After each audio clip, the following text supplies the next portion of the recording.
What is up, guys? Welcome back to another episode of Board Games Are For Everybody. Today we're going to be going through the tutorial scenario for Skyrim, the adventure game.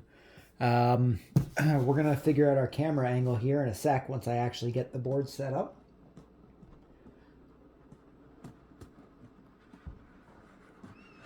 There we go. That took a bit. As we established last time, this is a very, very big book. Or a big board, sorry. And apparently we can do the tutorial without having to read the rule book. So we're going to go through the tutorial here. And then we're going to see what we have to see. I can only guess that I'm going to need one of these. Probably going to need this. Probably potentially going to need this. And then the other ones we don't need. But I do need the stuff underneath. So let's see what we got going on in the tutorial book here. It has a setup section, so we'll see what it says about the setup. So, the tutorial mission. Moiva Karnai, a servant of two masters, she obeys the commands of the Thalmor, the armed forces of the Aldmeri Dominion, and acts as their hands in Skyrim, but she also obeys me for now. Our goals are aligned, but how long? Oh. But she also obeys me, period. For now, our goals are aligned, but how long will that last? Welcome to the tutorial of the Elder Scrolls V Skyrim, the adventure game. Here you'll learn the basic mechanics of the game and discover a little about the world when playing. When playing the game, you will draw random cards and roll dice. For the purposes of this tutorial, we will often ask you to find certain cards and set the dice to specific results. So it's easier to understand how everything works. This tutorial is a one-player experience that you can go through on your own or with friends. If you can go through it with friends, it's not really one player, is it?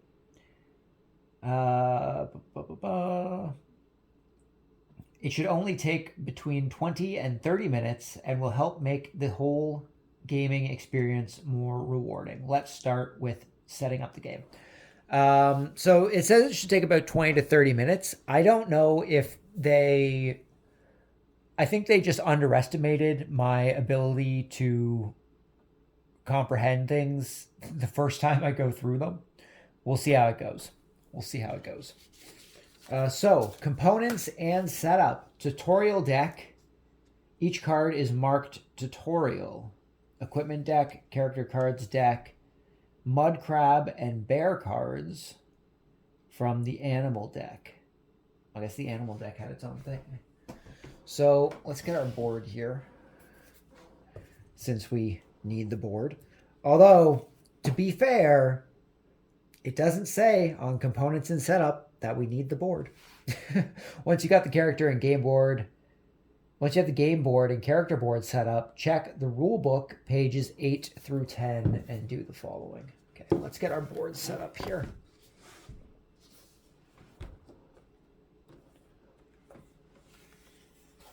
Oh, this is backwards. We gotta flip this around.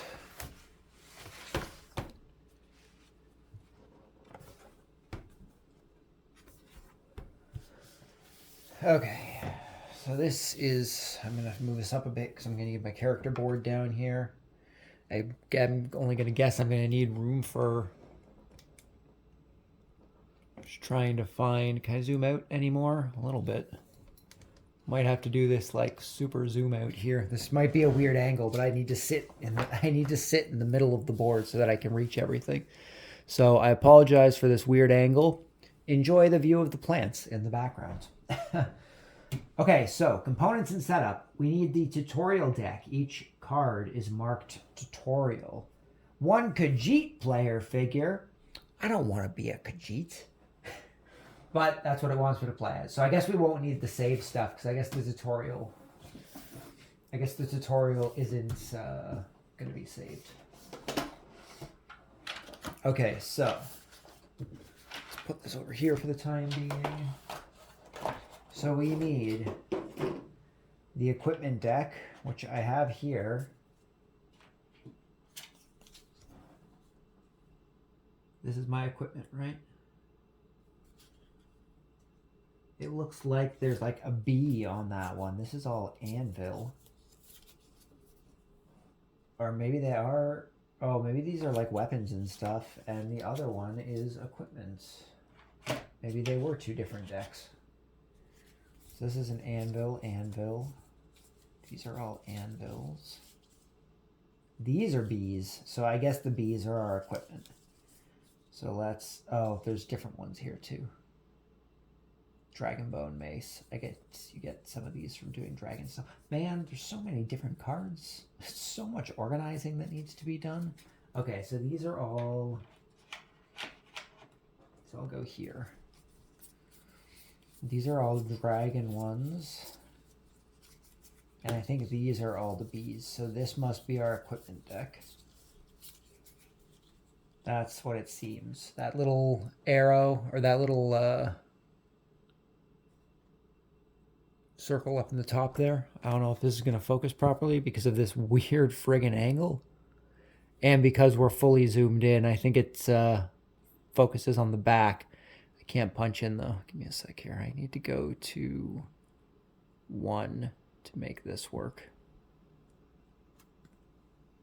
So, up in the top right, you can see the little circle there. I believe that is our equipment. So I guess I'm just going to be punching in when I need to, well, punch into things. Okay, so this seems to be all our equipment. So equipment deck. Character cards are in the other thing. The tutorial deck is also in the other thing. I don't think I need any of these enchantments or upgrades yet. Basic treasure deck. Oh, hold on now. So we have the equipment deck, which was this. That's what it says up here. But then we also have the basic treasure deck, which is also a chest with a bee in it. So why is some equipment and some is... It has a helmet. What's considered a basic treasure and what's considered... I guess all the ones with the rings are basic. No, that just means it's jewelry, I think. Equipment. Man, I wish this was less confusing. Like I said, they underestimate my ability to comprehend things the first time I go through them. Encounter deck, it's just item cards. The instructions just call them item cards. Not helpful. Not helpful. Okay. Do I have... See, these ones are all anvils.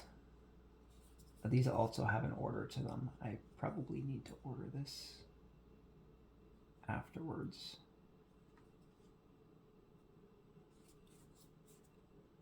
Okay.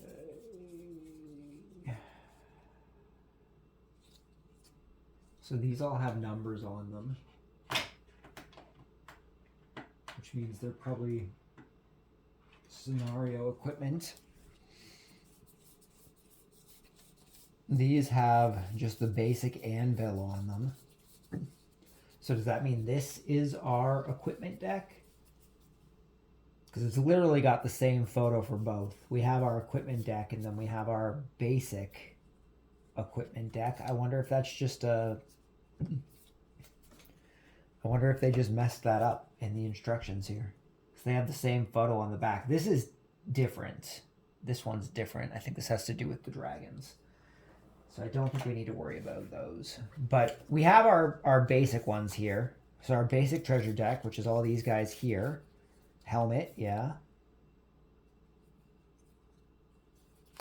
And then I'm just going to take a guess and say this is just our normal equipment deck. I think they just messed up the photo in the thing. So we got our equipment deck. We have our basic equipment.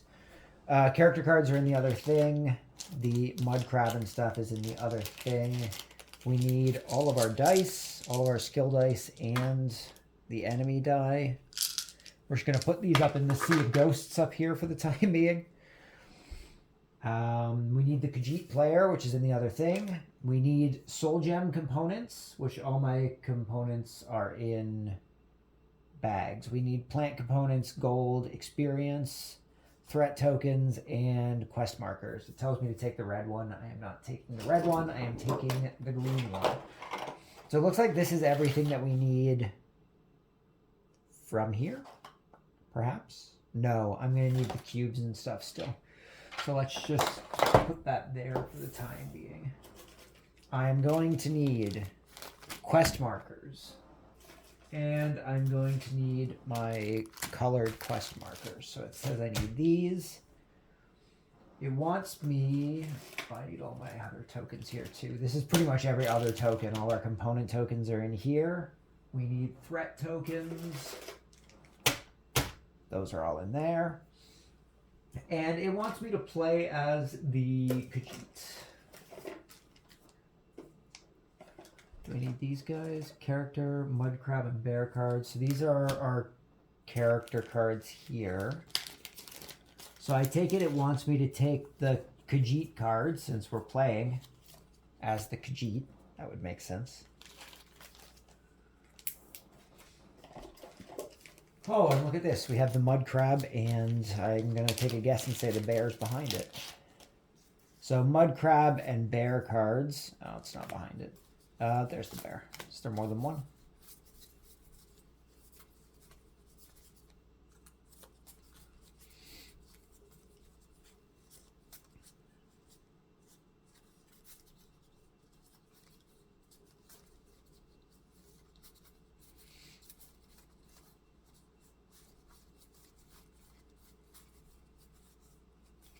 There is not more than one. So we have the mud crab and the bear.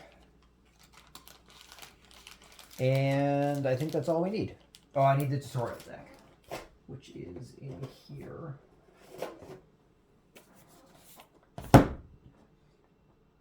Right at the front.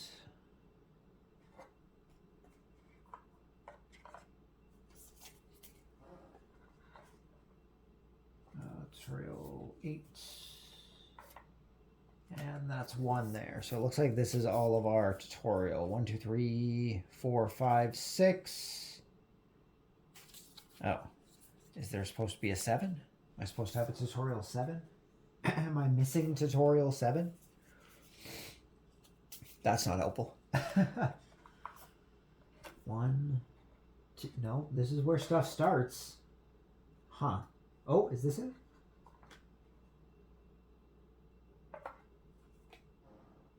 No, that's just the normal 4. It's an event. Well, really hope I'm not missing a card right out of the box. This was all the campaign stuff.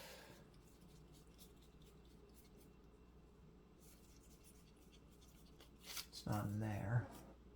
I put all the tutorial stuff at the front here, so it doesn't look like it's there.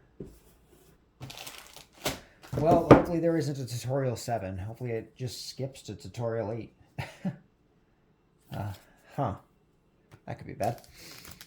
Unless it's in here for some reason and it didn't get separated. But none of these are that. Well, I guess we'll see if we have everything while we go through this. Hopefully we do, because there's nothing else in here, so... And it wants us to play as the Khajiit, so we're going to grab the Khajiit. Is that him? That's him there. Got the Khajiit. Okay.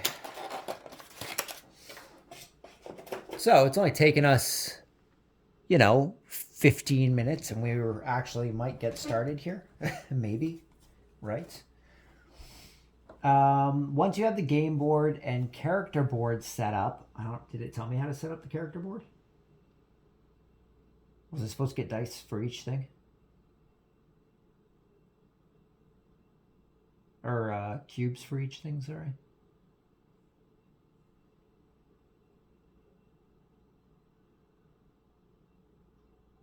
I think I was supposed to have cubes for each thing. Maybe. We'll find out. Okay, once you have the game board and the character board set up, check rulebook pages 8 through 10. Oh, I guess rulebook 8 through 10 is our setup. Rulebook 8 through 10, game board setup. Oh, I feel really bad for bending this, but I need it to stay. Place the game board on the table where all players can reach it. On the bottom side of the game board, from left to right, place the animal, human, undead, Daedra, and automaton dungeon decks face down, leaving space beside each one for their discard pile. The cards in these decks have a number on the top left corner from 0 to 7. Make sure these cards are sorted numerically. So the bottom card is number 7, and the top 3 cards are number 0. What? Do I need that for this? Is that a thing? Place the game board on the table where all players can reach it. On the bottom side of the game board, from left to right, place the animal, human, undead, Daedra, and automaton decks. Do I have decks for all those? Do I have decks for all those?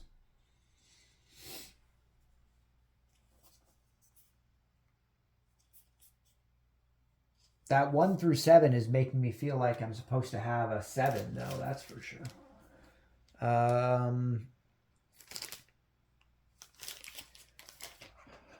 Okay, what are those ones?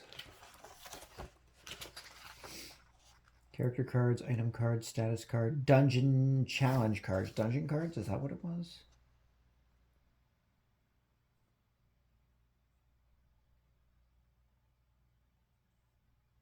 Face down dungeon decks. Dungeon challenge cards, 6.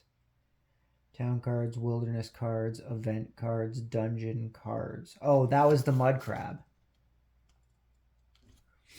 That was the mud crab and the bear. So I guess for the tutorial, I'm supposed to just put the 2 of them at the bottom of the board. Because it said that that's all we needed, right?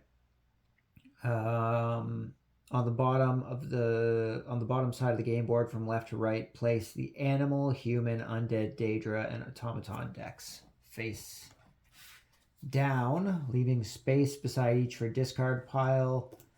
The cards in these decks have a number in the top left corner from 0 to 7. Make sure they are sorted numerically. So the bottom number is 7 and the top cards are 0. Once the decks are face down, take the top 3 cards from each deck, shuffle them, and return them to the top of their deck. Take the 2 numbered cards, 1 regular size, 1 small. Order them by number and place them in the numbered deck box. Check the scenario book to find out how to build the event deck depending on which chapter of the game you're playing, and place the resulting event deck on its slot in the game board. Well, this made life a lot harder, let me tell you. Okay, I guess we're just going to set the board up normally and we're going to see how it goes.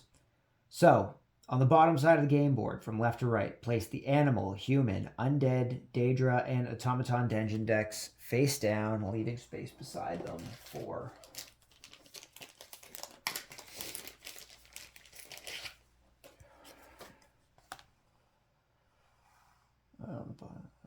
leaving space beside each one. Okay. They do all have different things. So mud crab and bear cards from the animal deck. It says it's all we need. It says we just need the mud crab and we're gonna skip this for now. It says we just need the mud crab and the bear. So we're gonna see how that goes. We're gonna skip this for the time being. Something about the event deck though. I'm not sure how that gets set up. Make sure the cards sorted numerically. Okay, take the 2 numbered card decks, 1 regular size, 1 small. Order them by number and place them in the numbered deck box. Check the scenario book to find out how to build the event book. The events deck, depending on which chapter of the game you're playing. and place the resulting event deck on its slots on the game board. Where's the events? The event deck's over here, I guess. So are these events then? These are events. These are not events. This is our 5, 6, and our 8. These are events. I guess it'll tell us how to set up the event when we go back to the thing. I apologize for sniffling so much. My nose is running a lot for some reason. Shuffle the upgrades and enchantments, wilderness, town, basic treasures, advanced treasures, might market, shadow market, and sorcery market. So many markets. And place them along the top side of the board. Place the equipment deck next to these decks. So for this one, it said we just need the equipment deck. We have our tutorial deck. We have our character card. We have the mud crab and the bear. So I guess we just have the basic treasure and the equipment deck, right? So what we're going to do is we're going to keep those face up for the time being, because I think it said it's going to make us pull specific cards anyway. We're just going to put them on the side of the board here under the title for the time being. So we don't even have advanced treasures. They aren't in here, are they? These are all just regular. No, these, like, I feel like these are all smithed cards. They need a more in-depth. They need a more in-depth thing here, let me tell you. Yeah, we don't have card backs on here. Do we? Dragon treasure, advanced treasure, basic treasure. This is one with an anvil in it, which is not on the back. The one with just the anvil doesn't, unless it's supposed to be some weird A. Because I don't even think I saw a thing with advanced treasures. We have the dragon treasures. Oh, our advanced treasures are down here. Okay. So we just don't have any advanced treasures yet, I guess. So we're gonna keep these up here for the time being. Basic town.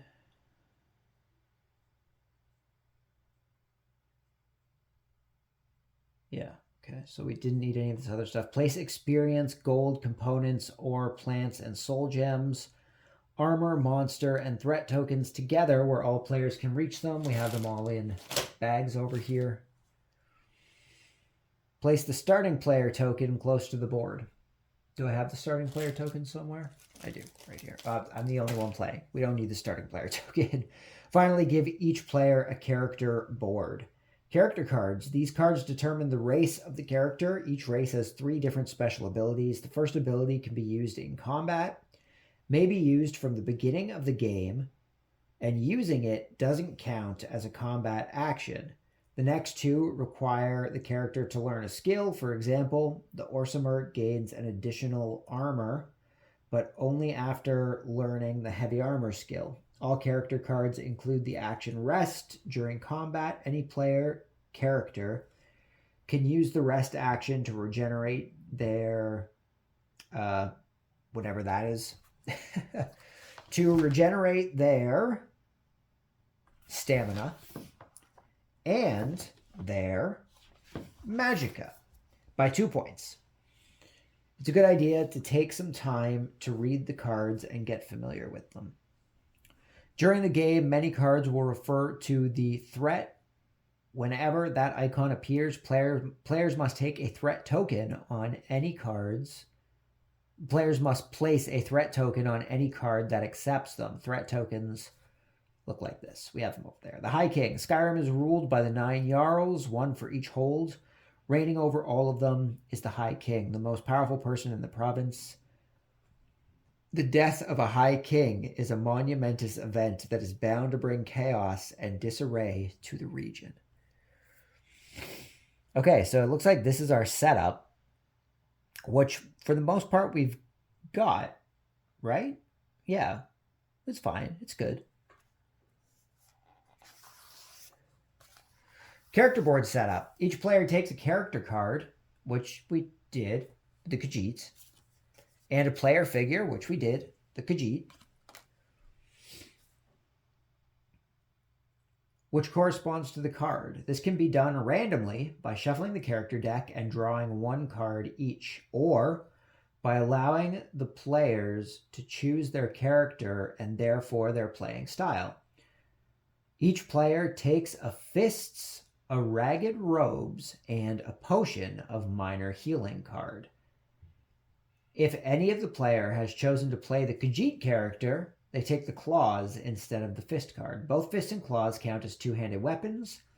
If a player doesn't have a weapon at any point of the game, they will default to using Fists or Claws in the case of the Khajiit. Similarly, if a player loses their armor, they will default to Ragged Robes. Place the Ragged Robes and Potion of Minor Healing card on the armor and the trinket slot. Oh, I'm gonna need space above my thing too. On the armor and the trinket slot. Okay, so this needs to move because this needs to slide up a bit more. We're just getting to worse and worse angles here. It's getting even worse. Okay, so let's move this here for the time being. So we have this here. I got my character, which goes off to the left here. I need Ragged Robes. I need Fists or Claws, I suppose, and I need a minor potion. Potion of Minor Healing, so that's going to come over here. Novice Robes, those are not ragged. We need Ragged Robes. Ragged Robes goes in my armor slot, correct? And we need Claws. Fists, Claws. Right? Right. Okay. Perfect. That's what we got for the time being. Each player takes Fists, Ragged Robes, Potion of Minor Healing. Place the Ragged Robes and Potion of Minor Healing on the armor and trinket slot of the character board, respectively. Place the Fists or Claws card between the two hand slots of the character board. This means that the equipped weapon uses both hands, making it impossible to use it in combination with any other weapon, spell, or shield. Each player takes 2 leafs, 1 health cube, 1 stamina cube, 1 magic cube, 1 final blow, 1 health track limit, stamina limit, and magic limit token. Okay, so all that stuff is... Oh, actually, those limit ones are in their own bag. No, those are abilities. I thought they were in their own bag anyway.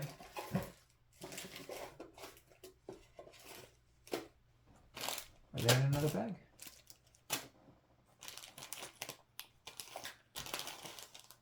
Apparently I'm already missing things.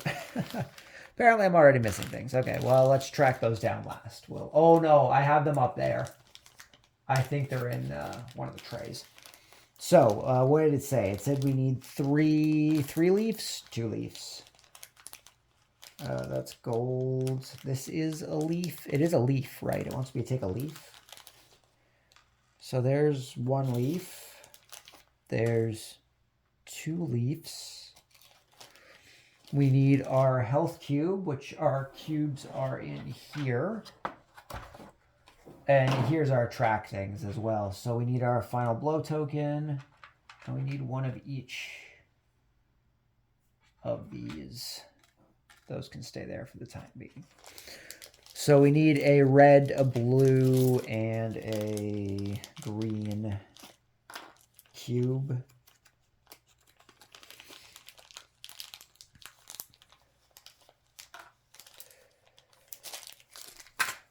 Okay.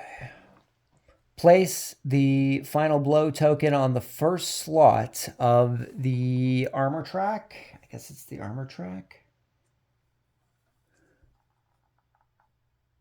Oh, I guess it's all over here. So, okay, so our final blow thing goes here. I hope this is easy to get out. That's not bad. This could be a real pain if it gets pushed in, though. I'm going to kind of try and leave it placed up a little bit here. And then everything else seems to go just before the 0. So just before the 0, just before the 0, just before the 0.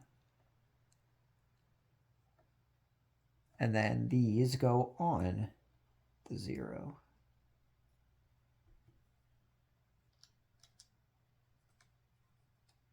This is quite the setup process, but hopefully it'll get quicker. Hopefully it'll get, oh, wrong way. Hopefully it'll get quicker as we learn the game a bit more. Okay, on the tracks respectively, with the arrow on the tokens pointing to the right, place the heart, stamina, and magicka cubes on the 5th slot of their respective tracks. Done. The character board includes 4 backpack slots. Each slot can hold 1 item. If at any point during the game a player gains an additional item that they cannot equip nor place in the backpack, they can either discard the new item or discard any other item to make room for the new one. Spell item cards do not take backpack space. So anything with a hand on it doesn't take a backpack space. That's good to know. You can store them in the backpack area, but they do not count towards the limit of 4. There are 2 status slots on the bottom right corner of the character board. It's advisable to place the status cards that are most used there, although there is no limit to the number of status cards a player can have at the same time. The trinkets and potions slot at the top right corner of the board can hold up to 4 items at the same time, any combination of trinkets and potions. So that's up here. So we can have any combination of trinkets and potions up here. This is our backpack, our slots for items. Using cubes instead of tokens. The game includes 12 beige cubes and 4 black cubes to use instead of the track limit and final blow tokens. Some players may prefer to use these as they are easier to move around. Absolutely. I would absolutely prefer to use the cubes, which are these guys here. The cubes are absolutely easier to move around. So I'm going to take a guess and say the black one's probably going to be our final blow. And then our beige one is going to be for our other 3 guys here. So these guys can just come out of the board here. That's actually smart that they included those. Definitely easier to move. These can go back up here. Put this gold in with the other components. It's in the wrong spot. Okay. Track limit tokens and final blow tokens. When placed on the right side of the track, these tokens help the player see maximum health, stamina, and magicka their character can have. It's not possible to place a health, stamina, or magicka cube on top of the track limit tokens. If the track limit token is on the 6th slot of the health track, that means that the character can place their health cube on the 5th slot, blah, blah, blah. Okay, that makes sense. It's possible to place the health cube on top of the final hit token. Read the combat section for more information regarding the final hit token. Okay, so that's it for that. So that is our setup. That's our setup of everything. Let's get back to the tutorial book here. I'm pretty sure it's already been more than half an hour, so they definitely underestimated this. Definitely underestimated. It is. It's been 34 minutes. Okay, take the Khajiit card from the character deck. Take the hide armor. Oh, God. Take the hide armor and iron dagger from the equipment deck. Take all the cards marked tutorial. Place the tutorial event cards on the event deck space on the board and place all other tutorial cards within reach. Sort the event cards so that the first one you draw is 1, 2, 3, and finally 4. Okay, where did I put my tutorial cards? They're right here. So I guess it wants me to have an iron dagger and a, well, okay. All right. Iron dagger and hide armor. Is that what it said? Hide armor. Put these back where they were at least. Ragged robes. More ragged robes. Hide armor. So the hide armor is what we have, and we need an iron dagger. Iron dagger. Okay. Okay, take the Khajiit card from the character deck. Done. Take the hide armor, iron dagger from the equipment deck. Done. Take all the cards marked tutorial. Place the tutorial event cards on the event deck space. The board, which is over there. That's in the frame, right? Yeah, it is. On the front of the card. Oh, no, too far. Keep the others in reach. So all the ones that say event. Okay, event. So first one we draw is 1, 2, 3, 4. Those go on the event space deck. Sort the event cards. Yeah, 1, 2, 3, 4. Draw a card, tutorial 5. This is the main quest. Quests are tasks that can be completed during the chapter. See rulebook page 20 for more details. So we have our thing here. On the front of this card, you will find a line. Read until you reach that line for information about your quest. My little pawn, you are living a busy life, agent for the Thalmor, and more importantly, for me. Now do my bidding. I want the place empty. The reason? You need no reason. Put a quest marker. Quest a cave in Outrun? In Whiterun, sorry, Outrun. Not Outrun. Where's Whiterun? Whiterun hold. Cave. Oh, okay. Put a quest marker on the cave in the Whiterun hold. Okay. So let's get our quest marker here. And we are putting a quest on the cave in Whiterun. Whiterun. I don't know why I can't say that word for some reason. In Whiterun hold. Let's keep that there for the time being. On the front of the card, you'll find a line. Yep, the line will indicate a specific location on the game board. When you arrive at that location, the text below the line will give you further instructions. Part of the text is the main quest is written in red. This is flavor text, and this, in this case, indicates that a Daedric prince is speaking. Place one of your colored quest markers in the location specified on the card. In this case, the cave in Whiterun. Oh, I was supposed to put a colored one? Getting ahead of myself, apparently.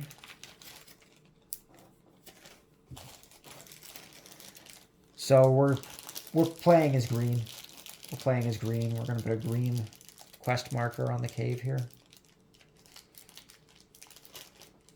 If I can get it out of the bag. Jeez. There we go. Okay. Green quest on the cave.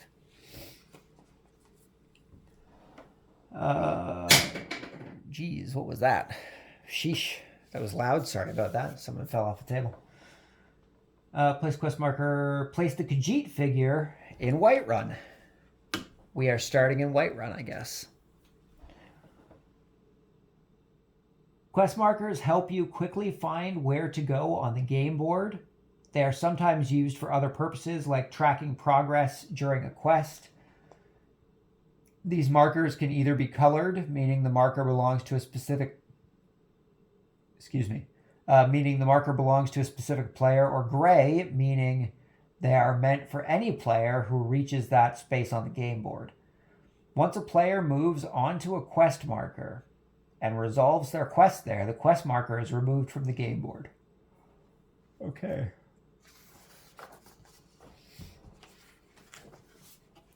Oh, oh, we're on the first game turn, guys. I really need more space. I need more space. We're gonna put those there for the time being. So this is our quest. That can stay there. These extra ones can come up here for the time being. Is this a world quest? Can I put this here? Does that work? Okay. And can I get this here? Can I still see if I put this here? I can kind of see. First game turn. You start every turn by drawing an event card. These cards indicate global events that happen in the world.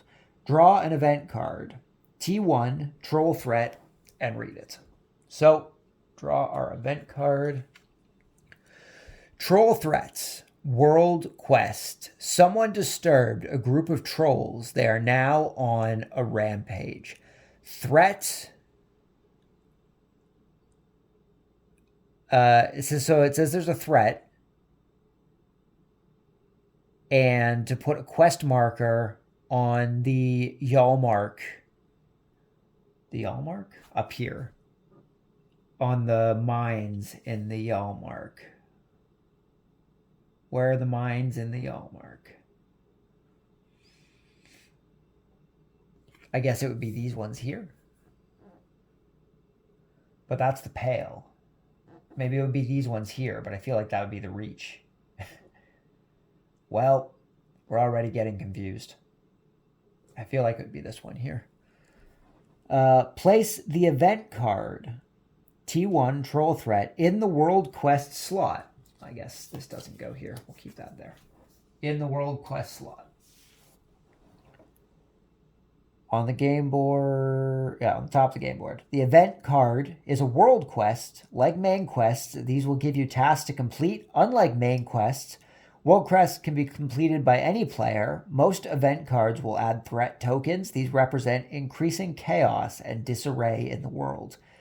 Every time a card prompts you to add a threat token, you will choose to place it on either a card with a threat limit on the top right corner or the stronghold chart on the top of the game board. Oh, up there. Oh, that is so far away. that is so far away from me. Okay. Adding threat tokens to the stronghold chart will degrade the strongholds, adding negative effects to each of them. Take the threat token that the event card gives you and place it on the world quest. After drawing an event and resolving any additional game effects, players move on the game board. Each player can move 4 spaces using the roads on the map to move from one space to another. Strongholds, dungeons, and wilderness areas are represented by diamond-shaped spaces on the game board. Okay, so we have a threat token here. And what is it saying here about the threat? It said something about putting it on the card. Card with a threat limit on the top right. Well, the top right, unless this is considered the top, in which case I guess that would be the top right if it was oriented like this. But because we place it sideways, I view this as the top right. So this must be the threat, top right, too. So take a threat token. Take the threat token that the event card gives you and place it on the world quest. So I guess we're putting it there, right?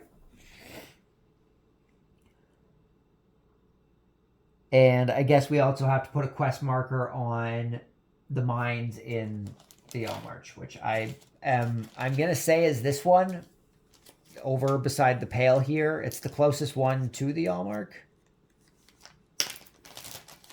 So that's where we're going to put it. So World Quest, mines by the pale in the All Mark. Move to the cave in Whiterun. So I guess that would be considered one space if I came like this, right? That'd be 1, 2, 3, 4 as such. So it wants us to come to the cave. So we're going to move our character to the cave. It's time to face the first main quest. Once you've reached the destination in the card, the cave in Whiterun, read past the line.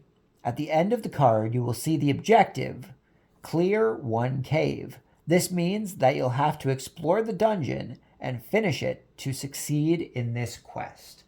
So underneath, I reach the cave. I feel exhausted, but I must endure. Too much is at stake. Objective, clear one cave. Okay. If you move to a dungeon during your turn, you can explore it as your action for the turn. In this case, doing so also completes the main quest, so this action serves two purposes at the same time. Was I supposed to have a dungeon? A dungeon card? Was there a dungeon card somewhere? I know we have dungeon cards, but was I supposed to have a dungeon card out here? I don't remember it saying any other dungeon card. Are these? No, those are character cards. Are these? Nope. Those are reference cards. They aren't on the back of here, are they? No, this is all just the enemies. Did I have them back here? Dungeon Challenge Campaign 2 Chapter 3. I don't know if I had a dungeon for this one. I don't know if there was a tutorial dungeon card. All the different campaign things have dungeon cards on them, but this one didn't. The draw card icon, which is a little green cross here.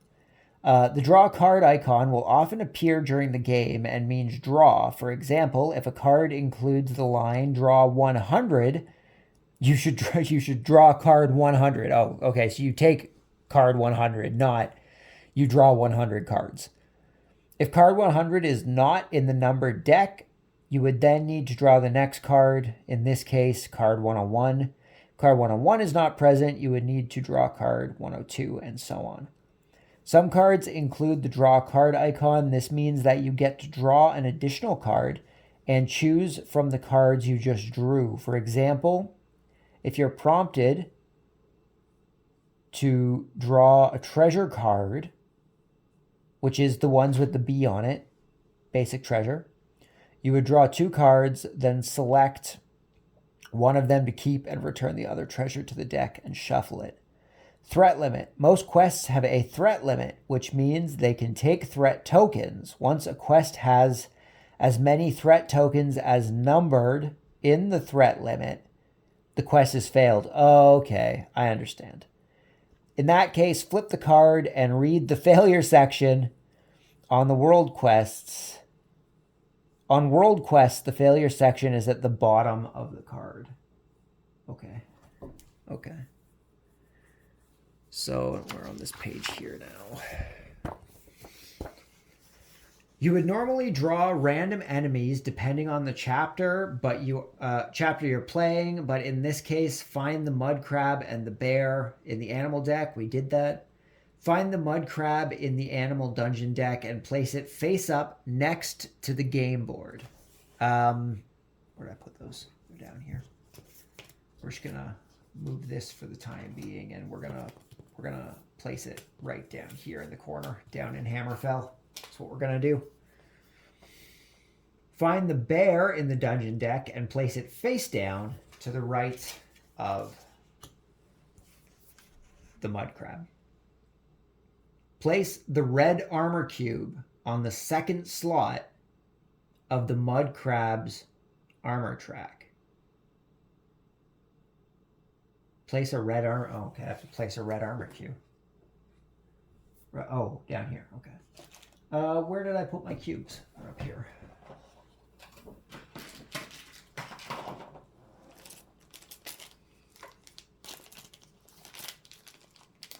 I take it it's these pinkish ones, red, unless the pink ones are the ones we're supposed to be using for... Oh, I think the pink ones are the ones we're supposed to be using for health. But it's a red track. The red dice looks better. There are a lot more red tokens, though, I guess, for multiple enemies. Okay, fine. I'll change to the pink, being the one that I use on the board here. So this goes on the second slot.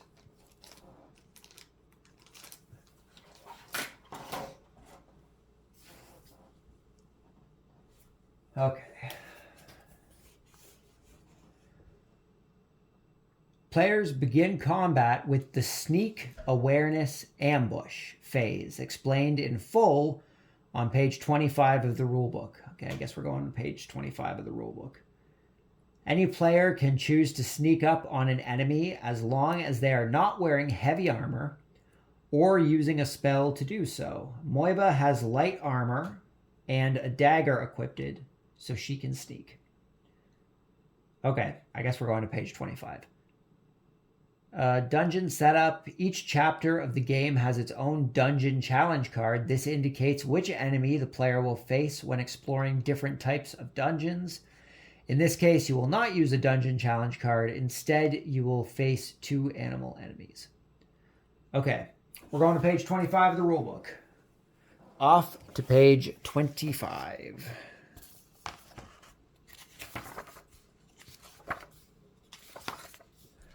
Okay. Skill test. I'm guessing this is what it is. During the game, the character's skill will be put to test. They will have to perform a wide array of actions, succeed in this endeavor. When a player is asked to perform a skill test, they roll 3 dice plus an additional die if the character has learned the required skill, and try to beat the results shown on the skill test. The difficulty is shown as the number of icons of the same type. If the player rolls at least that number of icons, the test is successful. If the roll is not successful, most skill tests allow the player to push, spending resources to buy more dice to roll. A player can push 1 die at a time until they are satisfied with the results or run out of resources to spend. When a skill test instructs the player to roll health, stamina, magicka instead of skills, instead of rolling 3 dice, the player rolls as many dice as their maximum health, stamina, or magicka. Elder Scrolls dice, the skill dice, whites, are rolled by the player when performing skill tests. The sides of the dice show 3 symbols in different amounts, representing increasing difficulties. Symbol, and symbol. The enemy die, red, is used to decide the action of enemies and followers. Each face on the enemy die corresponds with the action they can take. In combat, the enemy die is only rolled once each time.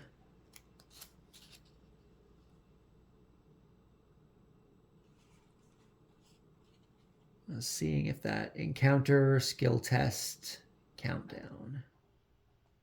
Is that what it was talking about? Players be in combat. No, sneak awareness ambush. Doesn't say anything about sneaking, being aware, or ambushing. Dungeon quests.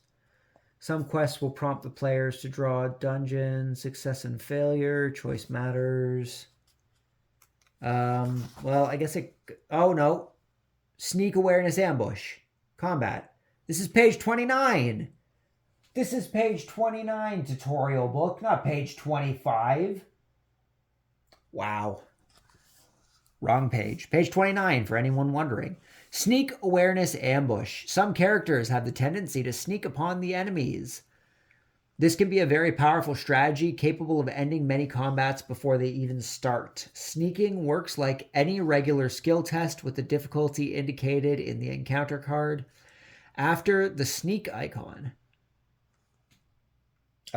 After learning sneak 1. After learning pickpocketing. Gain 2 money in every symbol, and symbol encounter. Okay, the player rolls 3 skill dice plus 1 additional die for every sneak that they have in their equipped items or skills, sneak or light armor. A player cannot spend stamina to push when attempting to sneak in combat. If the skill test is passed, the player selects 1 attack from any of their available combat actions, pays the cost in stamina, and applies the damage directly without rolling an additional skill test. To all effects, the players gain a free combat turn without retaliation from the enemy. The sneak action counts as the first round in the combat, so the player using sneak is the first player acting during the combat. Players looking for a more challenging experience roll for sneaking without adding the first 3 dice. There are 2 exceptions to sneak. If a player is wearing heavy armor, they cannot sneak. Sneaks cannot be used to perform combat actions from spells. The only exception to this rule is the illusion spell Muffle. This spell allows the player to spend some magicka to increase their sneak. Some enemies have the ambush trait. This represents their ability to sneak up on the players. The only way to stop an ambush is by sneaking. If a player successfully sneaks on an enemy with ambush, the sneak works normally. If the player fails their sneak roll, or if they don't try to sneak, they will suffer the ambush. When the enemy performs an ambush action, the player will suffer the effect of the enemy's die action, without rolling or having the chance to take a defensive action. In combat situations with more than one player, the player attempting to sneak suffers the attack. If no player attempts to sneak, the player chooses one player to start the combat, and the player suffers the damage. After the ambush and sneak phase is resolved, whenever a player decides to sneak or an enemy has an ambush trait, the next player starts their combat round by rolling the enemy die. The characters will find more than monsters and enemies during their adventures. They will also face rooms plagued with deadly traps. When a player or a group of players faces a trap enemy, they will fight it the same way they would resolve any combat situation. The main difference is that instead of sneaking, the first player in the combat may choose to try and disarm the trap by rolling a lock-picking skill test. This skill test works the same way as the sneak skill test. If the player is attempting to disarm the trap fails their roll, the trap will immediately activate, dealing damage effect to the player who attempted to deactivate it. Once this is resolved, the next player can try to disarm the trap by fighting it normally. Players cannot spend stamina or magicka to push when rolling for sneaking or disarming a trap. Okay, that's everything about sneak, awareness, and ambush. So, what do we got? Page 25. Any player can choose to sneak up on an enemy as long as they are not wearing heavy armor or using a spell to do so. Moiva has light armor and dagger equipped, so she can sneak. So I am allowed to sneak. I just get additional dice if I have a sneak token, which I don't have. Dice rolls in the game are called skill tests. The skill tests, you roll 3 skill dice plus an additional dice if you've learned a specific skill. In this case, the skill is sneak, so Moiva would roll 3 dice. However, Moiva's equipment gives her bonuses to sneak. The hide armor and dagger both give her sneak 1. This means that you can add an additional die for each item. Finally, the Khajiit character card says once per turn you can spend 1 health point to gain an additional sneak die in combat. This is as good of a time as any to use this ability. Move the health cube on your health track 1 slot to the left, indicating you have lost that health. Okay, so we're down to 4 health left. Moiva will therefore test sneak with 6 dice, the base 3, 2 for her equipment, and 1 for her ability. Each skill die consists of 3 different symbols, a circle, a triangle, and a diamond. Depending on which symbol and how many of it you're required to roll, the skill test will be easier or harder. Each die has 3 circles, 50% chance, 2 triangles, 33% chance, and 1 diamond, a 16% chance. Dungeon setup, we kind of did. Each chapter of the game has its own dungeon card. This indicates which enemy the player will face when exploring different dungeon types. In this case, you will not use the dungeon challenge card. Instead, you will face 2 animal enemies. The mud crab has sneak, 1 circle, a circle icon on the skill test dice. This is the mud crab's overall awareness, and this is used as the difficulty of sneak roll. If you manage to beat that difficulty with your 6 dice, you succeed. Roll 6 dice. For the tutorial, set every die to circle. Moiva is an expert infiltrator, and her sneak skills are the stuff of legends. Well, let's roll the dice anyway. The odds of us getting no circles on 6 dice, pretty dang low. So if we fail that, I should have brought a dice tray down. I didn't. If we fail that, then we'll go from there. So where does it say? Oh, here it is. Okay, so if you're trying to sneak, let me punch in on the card here. So if you're trying to sneak, will this focus?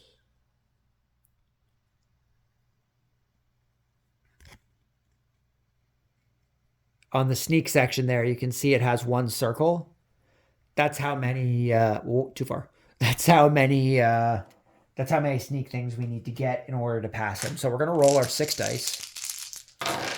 And look at that. We got 3 circles. So we successfully snuck up on this crab. So what does that do for us? Tutorial set every die to circle. Because you rolled equal or higher, in this case higher, which we did, we got 3. Then the mud crab sneak difficulty, the skill test is a success. When a sneak succeeds, you can choose any attack from your equipped weapon and resolve it. On your dagger card, you can find 2 different attacks, swing and stab.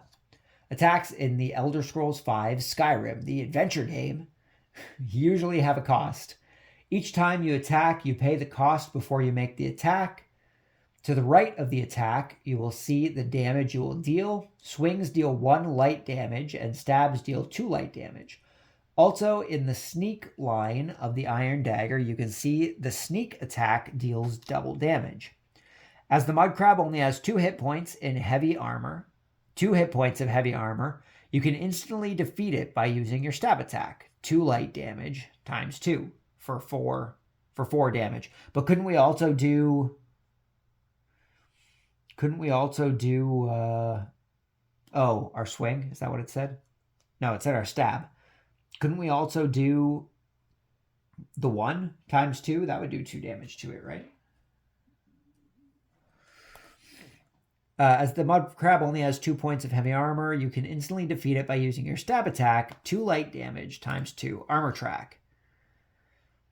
Each card has a bar on the left side. This indicates the enemy's armor. Enemies don't have a health track. All the damage they take is applied to their armor. Once all their armor is reduced to 0, the enemy is defeated. So why can't they just say it's health? Why does it have to be armor? Why can't it just be health? Why can't it just be health? Okay. So we have to use 1 stamina to use our stab, it looks like. But now, what do the icons beside the dagger things have? Because beside the swing, it has the diamond. Beside the stab, it has the triangle. And beside dodge, it has the circle.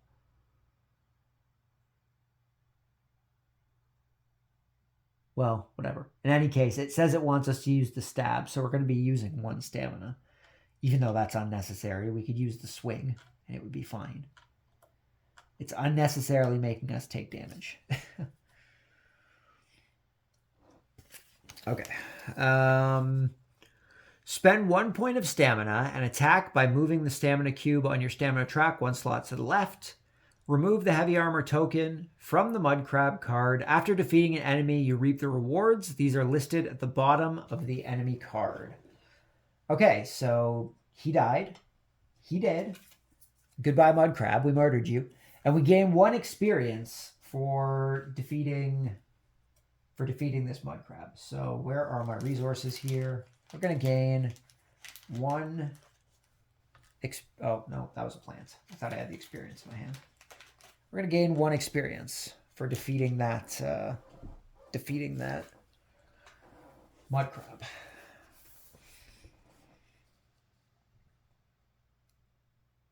Oh, we're on this side. After defeating enemy, things are listed at the bottom of the card. The first reward is the experience gained. All players involved in combat gain this reward. In this case, Moiva gains 1 experience. Take 1 experience token and place it on its slot on your character board. Do I have it? Oh, I do. I do. I guess my resources come here. And my experience comes here. Okay. Makes it a little easier. The mud crab doesn't have any additional rewards, so now you can go on and face your next enemy. After completing any encounter within a dungeon and before starting the next one, characters replenish their magicka and stamina completely. Health is not recovered. So since we defeated him, we get the stamina back.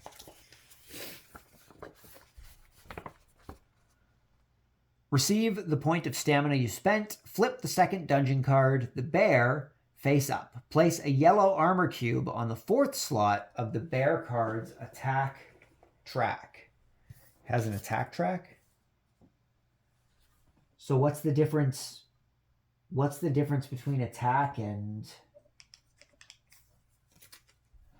armor? I guess armor's the yellow one and attack is the red one? Maybe?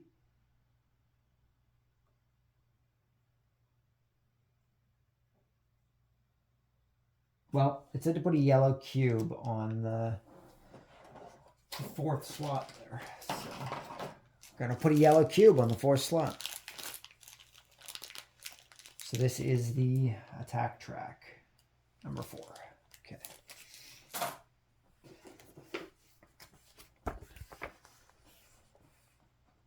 Time to face the second enemy. A bear is a tougher foe, so Moiva will have to make a real effort this time. We start again by sneaking. Most innate abilities on character cards can only be used once per game turn, and Moiva already used her Gajit innate ability this turn against the mud crab, so she will only be rolling 5 skill dice. The bear has a sneak difficulty of 3 circles, which is significantly better than the mud crab. Let's hope Moiva lives up to her reputation. Roll 5 skill dice. Again, we will set the dice to the results we need. In this case, we'll need 2 circles, and the remaining 3 dice will be set to triangle. It was very close, but Moiva failed. The bear wakes up before Moiva can strike. Well, man. Apparently, we just sucked that much. So it said it wanted us to do 2. We're only rolling 5 dice this time. And then it said the rest were going to be diamonds, right? Diamonds, triangles? Triangles.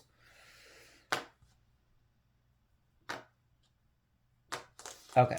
2 circles, 3 triangles. We failed. This ends the first combat. Oh, no, hold on. We didn't even get to the first combat round. We're over here. Moiva fails. The bear wakes up. Damage to enemies. When attacking an enemy, you compare your damage with the enemy armor. If the color matches, the damage is reduced by the armor value. For example, if you deal 5 heavy damage to an enemy with 3 heavy armor, you would only deal 2 damage.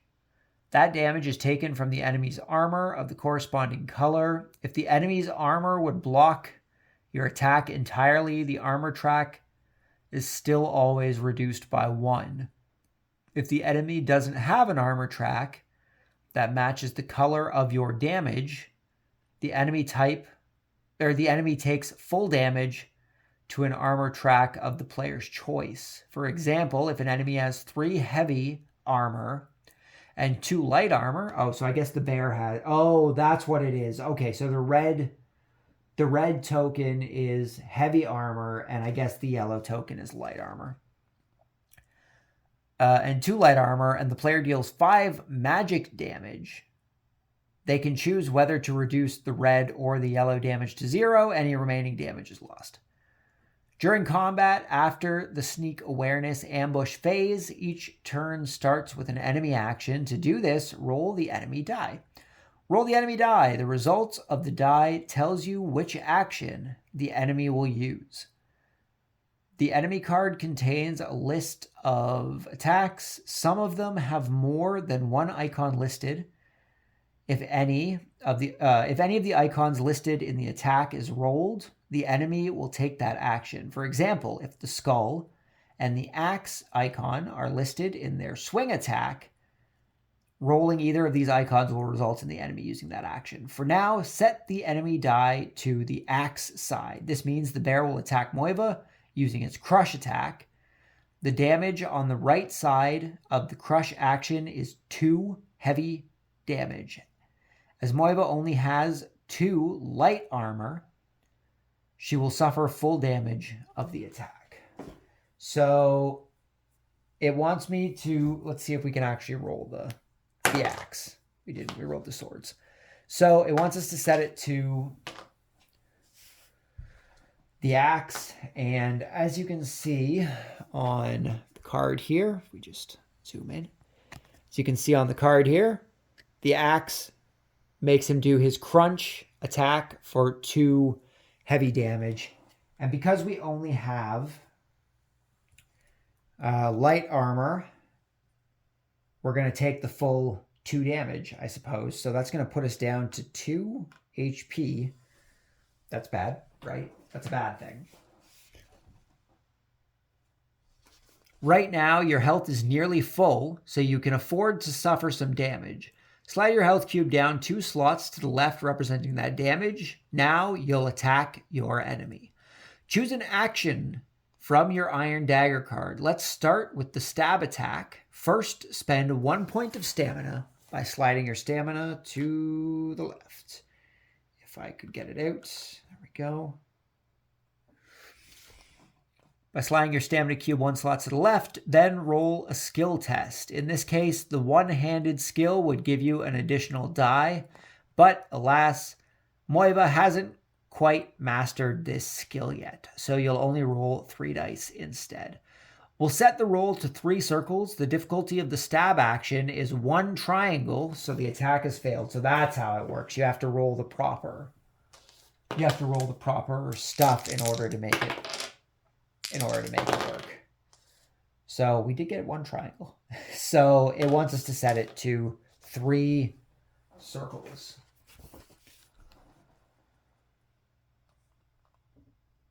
The difficulty of the stab action is 1 triangle. So the attack has failed. Still, not all hope is lost. Most skill tests and all combat skills, with the exception of sneaking, allow you to push. When you push, you spend 1 resource in combat, 1 stamina, unless attacking with a spell, in which case it's 1 magicka, to roll an additional die. At the beginning of the game, you can do this only twice per combat round, listed at the top of your character card. Is it listed at the top of my character card? It's not listed at the top of my character card. I don't know where it's supposed to be listed. Unless attacking with a spell. At the beginning of the game, you can only do this twice per combat round, listed at the top of your character card. As you level up, you'll be able to push more times each round.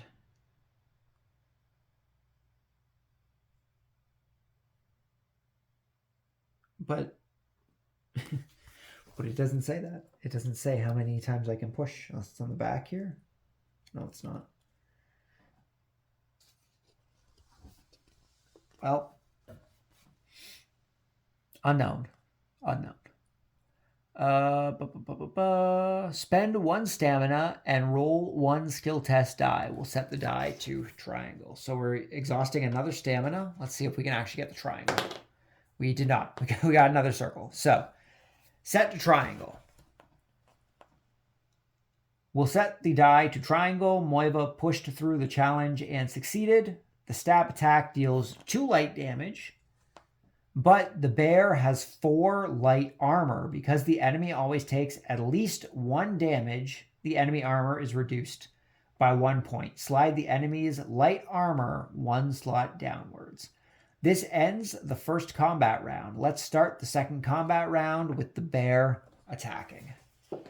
So we have to slide it down one spot. So what, it goes to the 3 or does it go down to the 2? Because the 2 is the next one of the same color.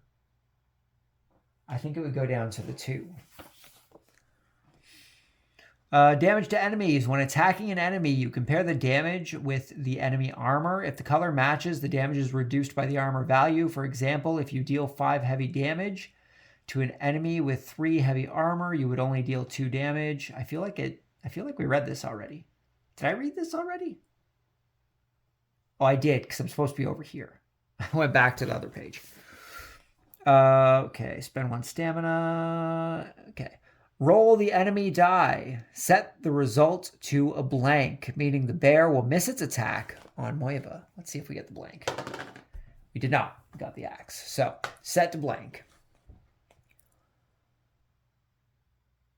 We'll try the swing action now. The advantage of this action is that it doesn't cost any stamina, but succeeding is far more difficult, and the damage is lower. Roll 3 skill dice. Let's set all 3 to the diamond. An absolute epic roll. Let's see if we can get 3 diamonds. We got 2 diamonds. This is pretty close. 2 diamonds is pretty close. Reduce the enemy armor by 1 point. Now we start the third combat round. So I guess it did only reduce 1. So I guess now it would be on 2. Roll the enemy die. This time we'll set the result to the skull icon. What do you know? We got the skull icon. We check the enemy card and see that the bear will maul Moiva. The damage for maul action is 3 heavy damage. Moiva only has 2 light armor, so she will be seriously injured by this attack. When an enemy attacks, the player suffering the attack can choose to attempt a defensive action instead of attacking. Defensive actions are easy to spot on the equipment cards. They look like attacks but have no damage or any specific effects attached to them. If you check the Iron Dagger card, you'll find the dodge action. This action doesn't have any skill attached to it. So just roll 3 skill dice against a difficulty of 1 circle icon. Spend 1 stamina point, roll the 3 skill dice. Set the 3 dice to circles. Can we get 3 circles? We got 2 circles. We're close. Set the dice to 3 circles. Moiva successfully dodges the bear's attack. When a defensive action succeeds, the enemy attack is canceled, even though the player forsakes their own attack. We could keep on playing combat rounds until either the bear or Moiva is dead. Instead, by the grace of our Daedric masters, the bear will just drop dead. Okay, I guess the bear's dead. The bear has ceased existing, apparently. Remove the yellow armor cube from the bear. The bear has been defeated. Time to reap the rewards. Defeating the bear gives you 1 experience point. Take 1 experience token and place it in the space of the character board. The defeated bear also has a choice of 2 different rewards, a basic treasure or a plant component. For now, take the plant component. Take 1 plant component and add it to your player board. So we're going to flip this plant component over to the 3 side just to show that we have 3. And we're going to take another experience token. The defeated... Oh, yeah, okay. So we took another plant. We have completed a dungeon. Each time a dungeon is completed, the player dealing the killing blow gains a basic treasure. In the game, you would draw a random card. In this case, however, we'll take a specific card. Find the card Jester's Gloves from the basic treasure deck. Take it and place it on the circle slot of the character board. It's our accessory slot, correct? So we got our basic treasures here. And it said we need the Jester's Gloves.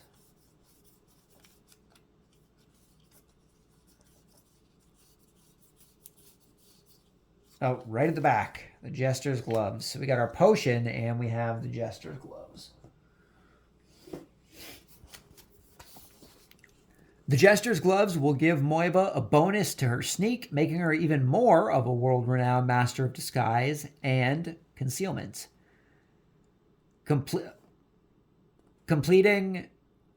a cave dungeon at this point serves another purpose. Moiva completes her main quest. Flip the main quest card and read the success section. Once you've taken your reward of 3 experience, keep reading the back of the card. Keep reading the back of the card. Okay, so we need 3 experience is apparently what we got for completing our quest here. Nope, not that one. This one. Nope, that's the extra ones. That's the troll. Oh, this was it. This was my main quest here. So we defeated the bear. He can come down here with the mud crab. So we flip this over. Success. While leaving the cave, I get the feeling that will not be the last bear I will face. Gain 3 experience. So that's going to give us a total of 5 experience. So I'm going to flip this over to the 3 and we're going to take 1. So that puts us at a total of 5 experience. That night, I find a note from the Thalmor under the door. Dangerous criminals have been spotted in Skyrim. Use your contacts to capture them. Find their names on the back. Payment as usual. You are my pawn. I'm tired of these Altmer. Ignore their requests. That's an order. Option 1, I can't ignore the Thalmor. Draw T6. Option 2, I better obey the Daedric Prince. Draw T7. Oh, geez, there is supposed to be a T7. Where the heck is the T7? I didn't have T7. T7 didn't exist. I'm going to have to start. Hopefully it doesn't ask me to take 7. I'm going to have to search through all my cards and try and find that. I don't know what happened to T7. At the bottom of the card, you'll be given a choice. Either you follow the orders of your Thalmor masters, or you follow the directives of the Daedric Prince. Choose the side with the Thalmor, which will not make your Daedric Prince happy. This choice will prompt you to draw another main quest. Card T6. Read until you reach the line. You'll see that the next part of your main quest takes place in Windhelm. Having completed the original main quest, you can now remove your colored quest marker from the board and place it on Windhelm, where the next main quest will take place. At the end of each game turn, all players restore all their health, stamina, and magicka. This completes the first game turn of the tutorial.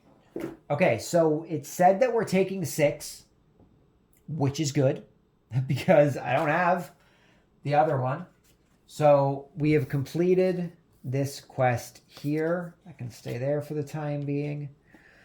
And we have picked up T6, the list. I have some contacts in Windhelm who owe me some favors.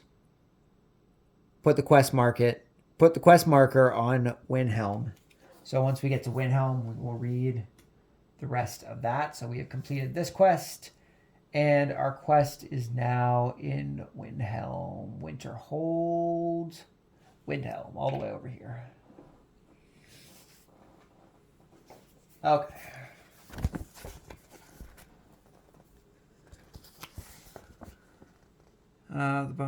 Be given a choice.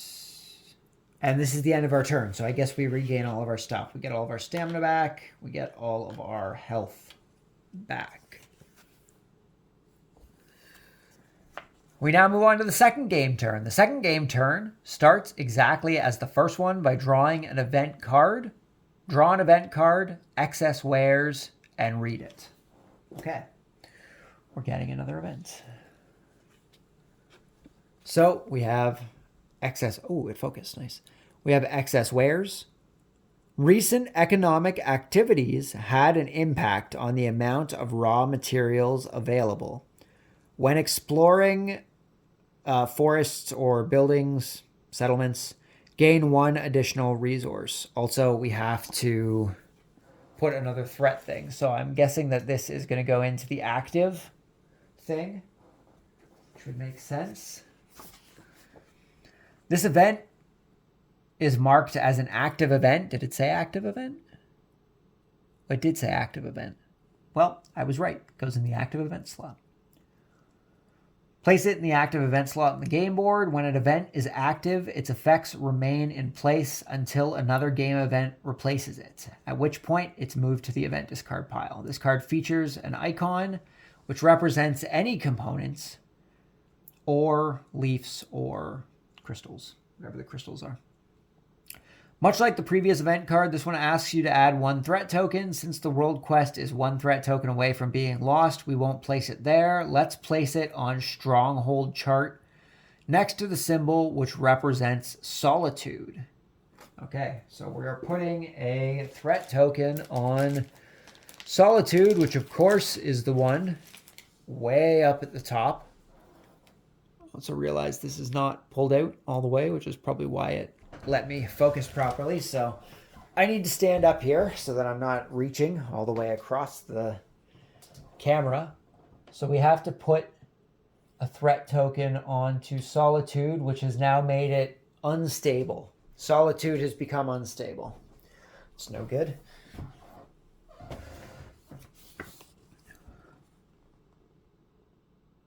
Take the threat token that the event card gives you and place it on the stronghold chart on the unstable slot of solitude. Placing a threat token here means that the stronghold degrades. It is now unstable and the market is inaccessible. Depending on how many threat tokens a stronghold has, the effects will be different. These effects can be found underneath the stronghold chart and are explained fully on page 18 of the rulebook. After the event, you may move. Let's explore a stronghold. Move the player figure 4 spaces to Falkreath. There are many things a player can do in a stronghold. They can visit the market to craft, purchase, sell, upgrade, and enchant items, and they can explore the area to meet new, interesting people. Moiva is a social Khajiit, so she is keen on mingling with the locals. What we'll do now is called narrative exploration, explained in full on page 34 of the rulebook. When traveling through Skyrim, players can often find themselves meeting other people or in perilous situations. Whenever a player is in a stronghold or a wilderness space, they may choose to use their action to explore the area. To do so, they draw a building card or a town exploration card or a wilderness card. Thank you, brain. And resolve it. Draw a town exploration card. Narrance. The deck is full of characters in need of assistance. When you resolve a city or wilderness exploration card, you often find useful components along the way. The card will often first give the player a free component of their choice and then ask for their help. So I guess I needed those building cards, which I think are in here. So it wanted us to go to Falkreath. So we're going 1, 2, 3, 4 into Falkreath. I guess we could have also gone 3. And it wants us in the town, which is these cards here. And what did it say it wanted us to take? Narrance?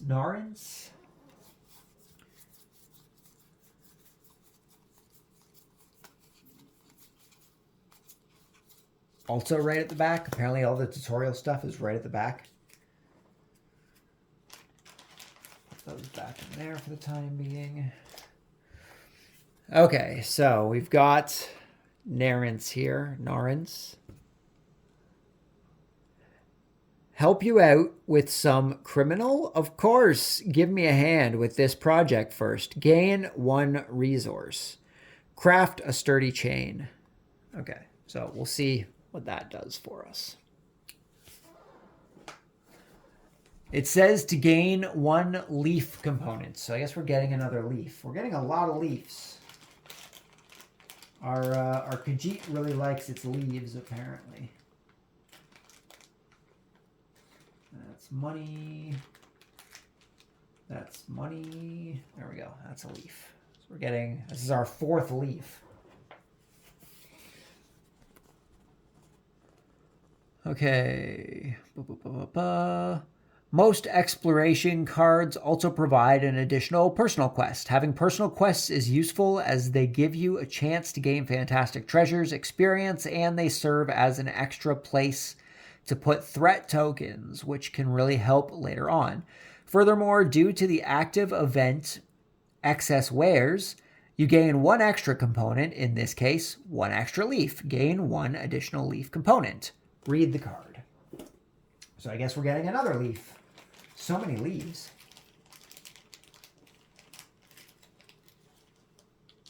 Why do I have a feeling that this Khajiit's just into some illegal activities? Actually, I think the Khajiit were into illegal activities in the game. They were the ones always selling skooma, weren't they? Read the card. Okay, where is that personal quest? So, help you out with the criminal, of course. Give me a hand with this project first. Craft a sturdy chain. Roll dice plus smithing. Result 2 circles. Push equals 1 leaf. So I have to spend a leaf in order to push. And I need to get 2 circles. I don't have any smithing stuff, so I guess I'm just going to get 3 dice. Narrance is asking you to help crafting a sturdy chain. This requires a skill test. These are like combat skill tests. The only difference is that you can push as many times as you want, as long as you have the necessary resources. Roll your skill test, 3 skill test dice. Set the skill to 1 circle and 2 triangles. You don't have enough successes, so let's push using those plant components you found. First, discard 1 plant component. Roll a skill die. Set this die to diamond. No luck. You have more plant components. Discard 1 plant component. Set the die to triangle. You fail again. Roll the skill die. This time, we see the result to circle. Finally, now you have enough success to help Narrance make that change. He is grateful and gives you 2 soul gems and some septums. Gain 2 soul gems, gain 2 gold. So we had to discard 1, 2, 3 plants in order to get the circles that we needed. So we're down to 2 plants. And then it said we get 2 soul gems and we get 2 gold. So we've got our 2 soul gems.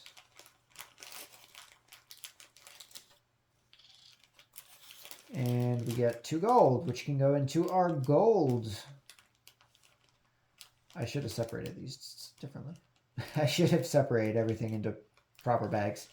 But I thought all the components would be fine in the same bag. But the leaves and the money look the same to me. Okay, we got our 2 gold.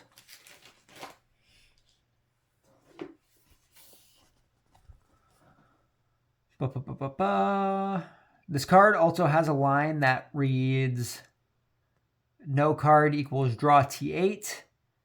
The card means remove from the game. This means that if you want to take Narrance's personal quest, you have to remove Narrance's card from the game. Otherwise, you would place Narrance's card on the city discard deck so that she may appear again later on in the game. Draw card T8. Personal quest card are very similar to main quest cards. You'll find the same element in the front and back. You can only have up to 2 personal quests at any point in the game. Read the front of your personal quest until you reach the line. Okay, so I guess we're discarding this from the game in order to take T8, right? So discard the card, take quest T8, which is this guy here. Narrance leads me to a ruin not far from Windhelm. Put personal quest or global quest? I guess it's a personal quest. On the ruins in Eastmarch. I guess we're going over that way too, because it says it leads me there, right? So maybe I don't have, well, it tells me to put a quest marker there. So we'll put a quest marker on there.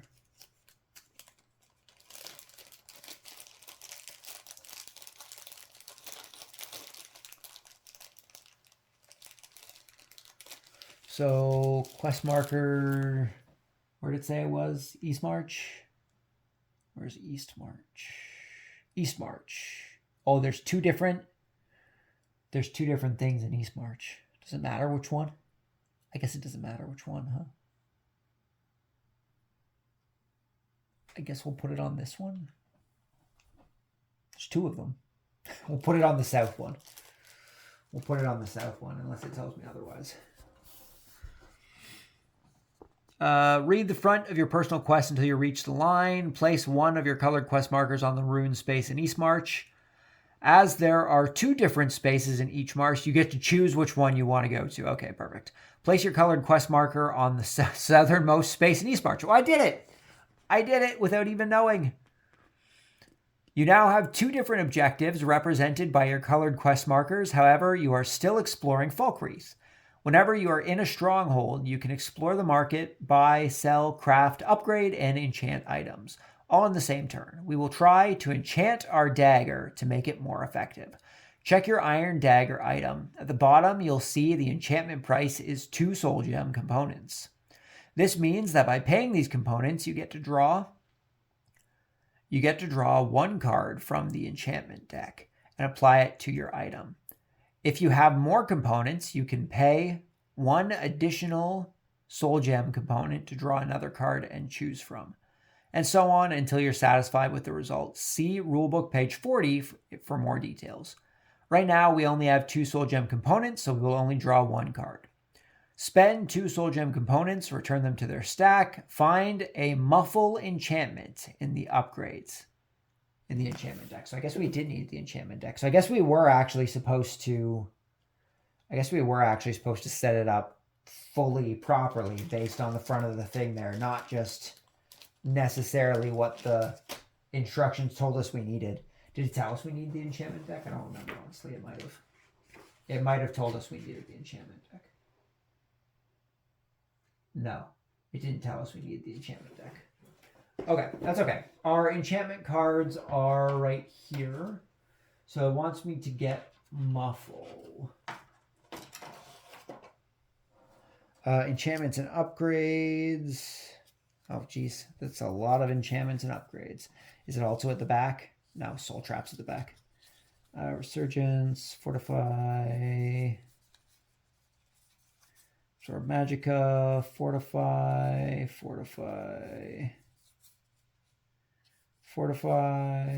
A lot of fortifying going on. More fortifying. Frost damage. Magic damage. Muffle. There we go. Okay, so we get Muffle. We spent our 2 soul... Well, let's just keep these up here with these guys, I guess. So we spent our 2 things.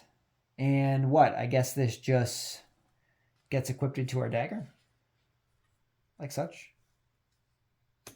+1 sneak. Find Muffle enchantment in the upgrades. You would generally draw a random card, but for Mavis' sake, we will choose one that benefits her. The Muffle enchantment gives her an additional sneak die when she has the item equipped, making her a well-known authority in the matter of sneaking. This completes the 2nd turn of the game.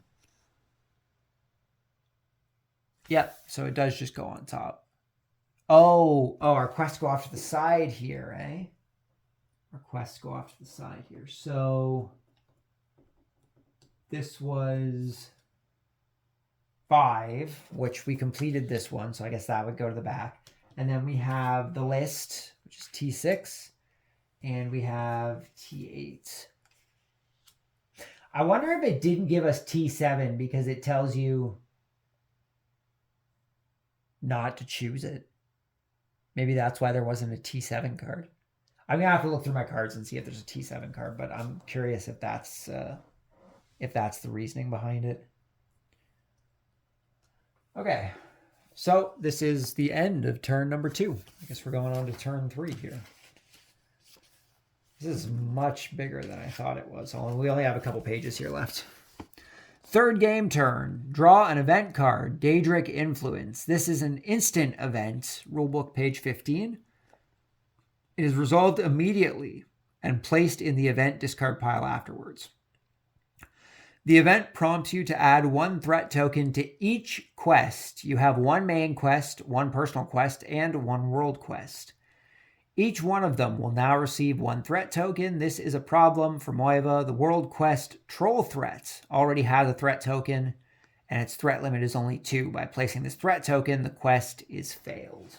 Well, we didn't even get to it to even try and complete it. So that's just how it is, I guess. Daedric Prince is forcing their will on Skyrim. Add 1 threat to each quest. So what? That's 3, right? So 1 to the world quest, which fails it. I have 1 on my one down here, which has 4, so that's not too bad. What did it say I had to do here? Add 1 threat to each quest. You have 1 main quest, 1 personal quest, and 1 world quest. The list. Convince the guard. Was I supposed to convince the guard? Oh, that's the Windhelm thing. I haven't gone to Windhelm yet. But this one doesn't have any token thing, so how do I put a token on it? Each one of them will now receive 1 threat token.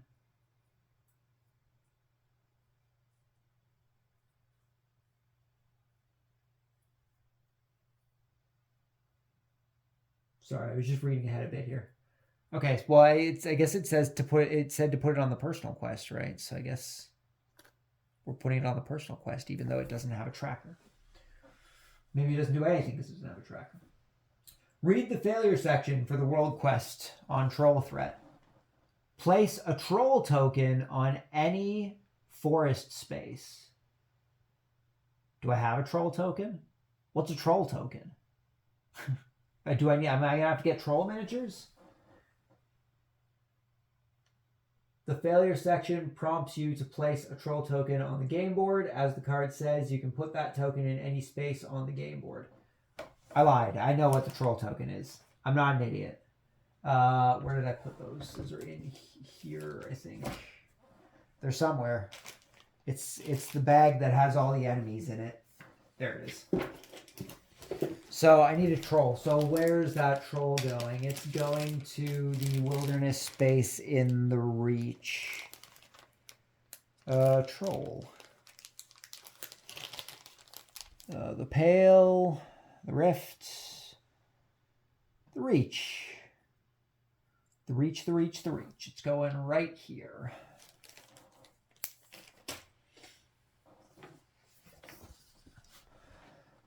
That's far away enough. The troll shouldn't be a problem for Moiva right now. Let's do our personal quest. Move your player figure to the ruin space in Eastmarsh where you place your colored quest marker. Read the text below the line on your personal quest. T8.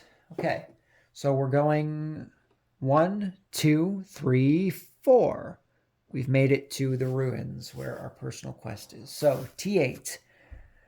We reach one of the main chambers, and Nerence shows me the trap she's preparing.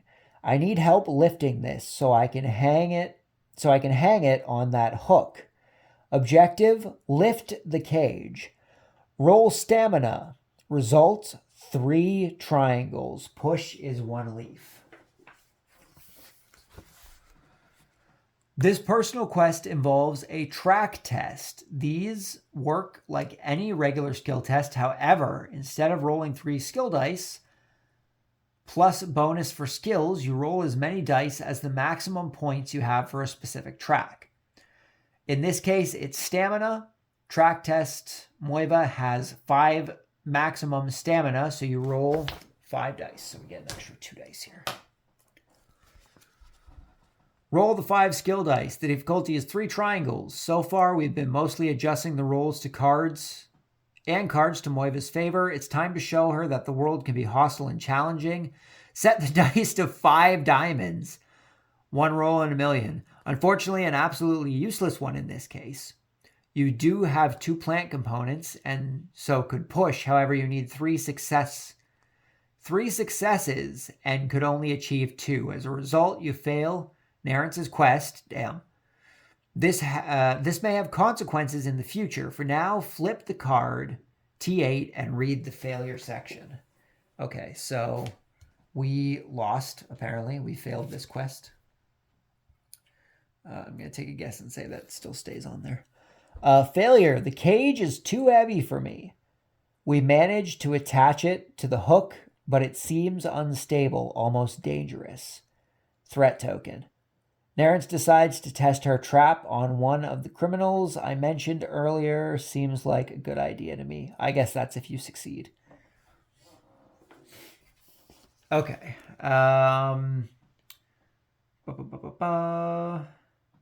The result of failing the quest is adding a threat token. This can be added to a quest or to the stronghold chart. For now, add it to Morthal. The quest is now resolved.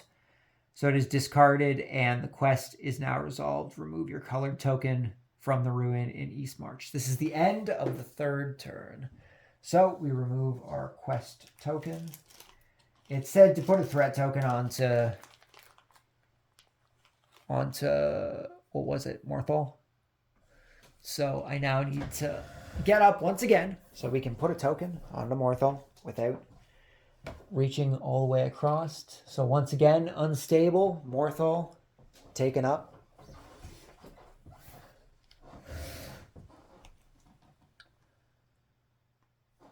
Okay, 4th game turn. Draw an event card. Perfect weather. Another active event. This means that the current active event, excess wares, is placed in the event discard pile, and the new one is placed on the active event slot on the game board.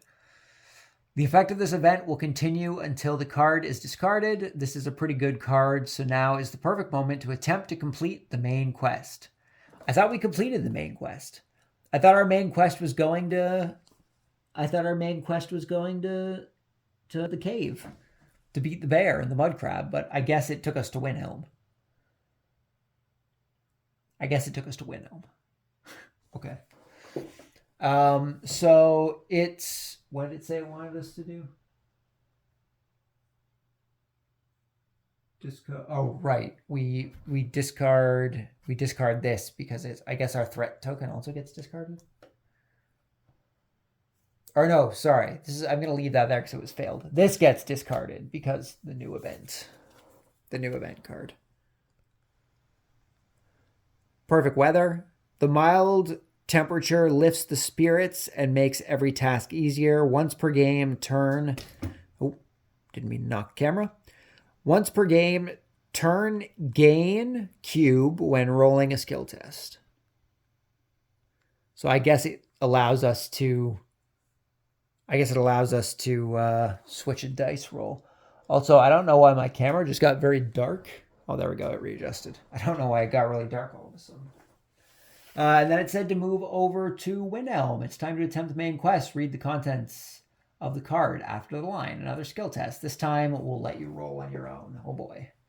Okay, so we're moving up to 1, 2, 3. We're moving up to Windhelm to complete our main quest. I enter Candlehearth Hall and approach one of the guards off duty. He listens to me while I explain the situation. Objective, convince the guard.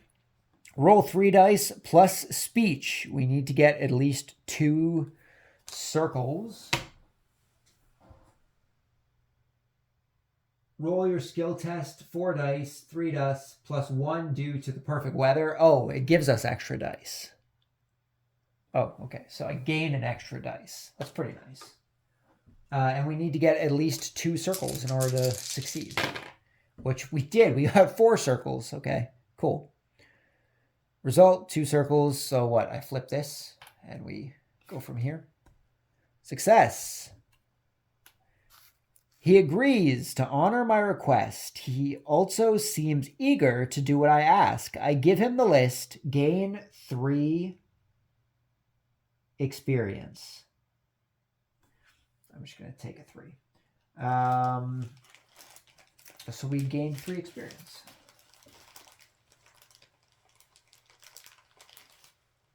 We now have 6, 7, 8 experience.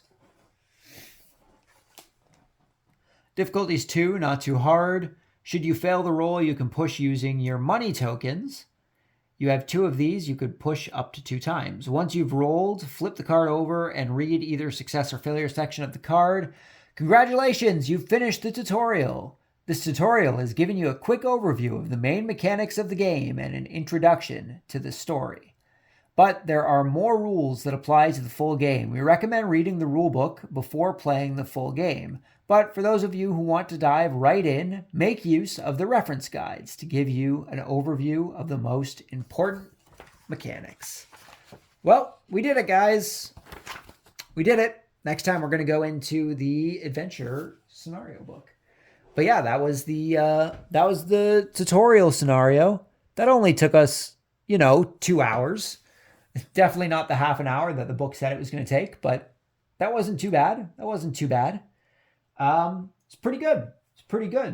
We'll have to give the rulebook a good read through. It's pretty big, so I don't know when I'm going to get a chance to sit down and read through all of it. But I'm excited to get into a main quest and get our character going. So that's it for this video. Thank you guys for stopping by. Hopefully you enjoyed the video. If you've played Skyrim, the adventure game already, I know it literally came out yesterday, the 28th. In most places, I got mine a little early. I know a lot of people are still waiting on Kickstarters. But I don't know how many people actually have a copy yet. Review copy, maybe? Early copy? If you've played the game, let me know what you think of it down below. If seeing this has made you want to pick the game up, let me know that down below as well. It's always nice to see what kind of stuff people end up getting into based on the games that we take a look at. If you are on Instagram, you can follow us over at the Board Games Are For Everybody Instagram page. We post games that we're playing. We post games that we pick up outside of the monthly pickup videos here on YouTube. You can just come out, have a chill time, leave some comments, talk about games. That's about it. Thank you guys for stopping by. Hopefully you enjoyed it. Hopefully I'll see you all next time. Until then, just remember the board games are for everybody. And until then, peace.